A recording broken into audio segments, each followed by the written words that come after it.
So after 3 days na walang workout, this is my 34th day na and mag-jogging tayo with Jervs. Itong outfit natin. Kita ko nga, wait lang. Kita nyo ba?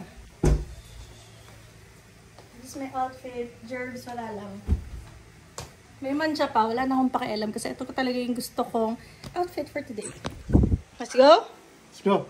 So we are going to Southwoods ng nakasasakyan for today. Ito yung driver. Gulat ka. Okay, so we just parked doon. And ang dami kong nasa bulsa.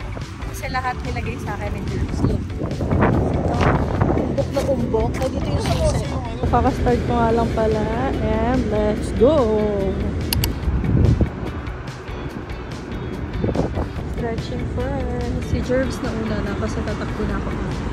Let's go run! 1 kilometer! Let's go! 2 kilometers! Ba't ganun? 3 kilometers! 2 more! 4 kilometers! Last one! Nagulat! 5 kilometers and I'm done. Grabe, ang sarap ng hangin dito ngayon, no love.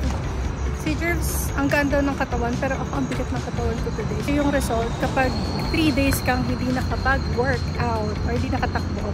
So, kakain na kami! Mag-vlog pa pala kami. May isa pa kaming content na gagawin. And then we're going home. Naka 1 hour and 4 minutes ako. Nabawasan ng 1 minute. And then, that's it! Ang sarap. Tapos naka 10,000 steps din daw ako for today overall.